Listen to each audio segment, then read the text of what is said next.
Hey, what's going on, guys? B-Flood in here with a brand new video today. Today we're going to be talking about Melee Zane. Now, a lot of people don't tie Melee and Zane together. However, there's a great combination that you can do with this character. Let's get right into it, shall we? Cold War. Your weapon swap speed is increased, and every single time you swap back into your weapons, you get a 200% bonus singular shot for cryo damage. Balance speed and vital momentum are very common on this on most Zane builds. You kill an enemy, you get movement speed. The more you move, the more damage you do. Cool Hand, you get reload increased. Seeing red, you automatically activate all your kill skills when you activate an action skill. Violent Violence and Playing Dirty are also very common blue skill trees for Zane.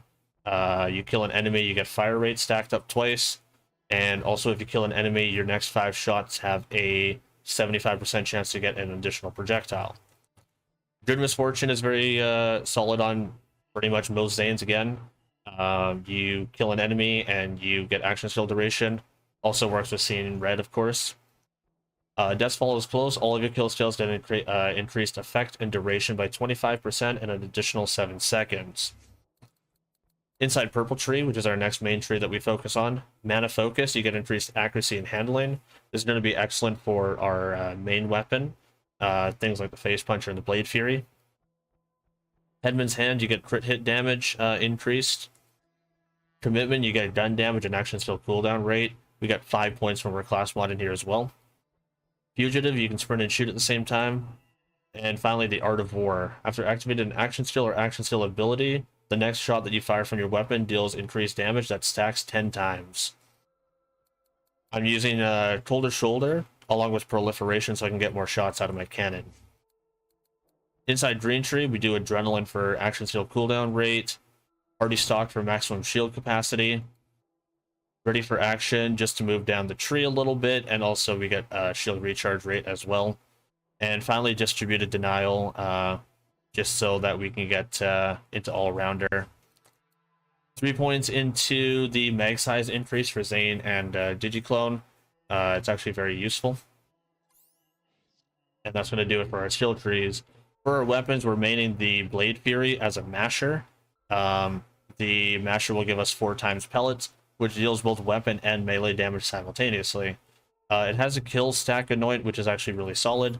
It's you kill an enemy and you get 13% weapon damage at reload speed that stacks 10 times. 14 times Face Puncher with melee, also a 14 times Face Puncher with URAD, just in case we're going to fight for our life. And a Guardian Angel, just in case we're going to be doing a hybrid version of the build, which takes out one of our action skills and throws Fish Slap around instead. We use a Stinger, the Stinger to activate melee Novas, which will all stack with all of our melee damage that we're doing previously. Double Link Fish Slap in case we end up throwing it. It's a really good mobber. The melee damage will link between enemies, kind of like how a static charge works. Speaking of static charge, we're doing Knife Drain static charge. All of our melee attacks will heal us, and the static charge will link melee shock chains to enemies. Comes with double melee roll and AoE, which is absolutely solid for this build.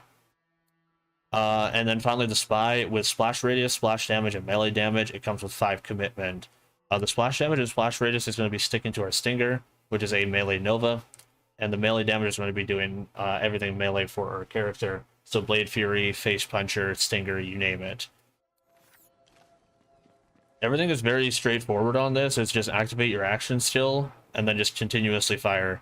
You do that for both bossing and mobbing. It's not going to have a lot that'll be able to stand up to it. Bossing's going to be a little bit rougher than mobbing. Just because a lot of the time the Blade Fury is not really a bossing weapon, per se. Zane always has the weakness of fight for your life. Gladly, this build is extremely solid for fight for your life survivability. The static charge hits really hard, especially when you're in a big area like this and you want to strip shields really quickly. It's going to do a great job at that. There's some other stuff that you can play around with in here as well. If you want to do Infernal Wish with Amp to make your Blade Fury a little bit stronger. There's Revolters, different element of Stingers if you want to play around with those. And there's also different versions of artifacts in here as well. Corrosive Stone Static, different Stone Statics, White Elephants if you want to play with those. If you want to do a hybrid Deathless version, you could do that too. Cut per static with melee AoE just to get your static and your ammo efficiency going up. There's a lot of different versions of this build, whatever is most comfortable to you. That's what I would suggest using. This is just my more comfortable version of the build. Very consistent, hits super hard. Look at that, Stinger's even one shot in.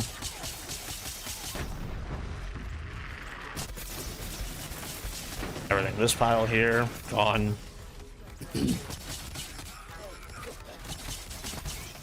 Like I was mentioning, mobbing is very straightforward. Bossing is a little bit more difficult for the build just because it's more of a mobber than it is a bosser.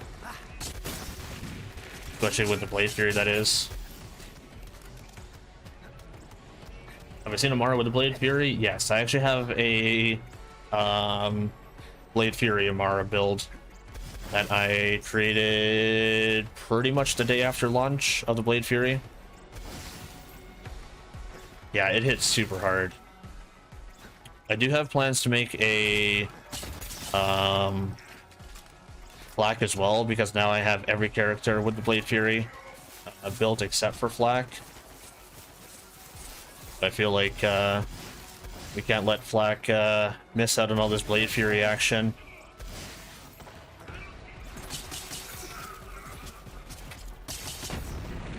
Blade Fury Moze was a lot of fun. Blade Fury Mars is a lot of fun. Blade Fury Zane, also a lot of fun. It's super hard. That is without any cold bore action going on at all as well. If you really want to like maximize your damage, you can swap your weapons really quick to get yourself cold bore. You can do some extra cryo damage. It does an additional 200% on your next shot. That'll work for the gun and melee damage on the Blade Fury. Since there's 4 times pellets coming out, they will all get that bonus. It's kind of like the Plague Bearer with the multiple projectiles. They will all get that bonus. Because it's next shot, not next projectile. Very nice how it works.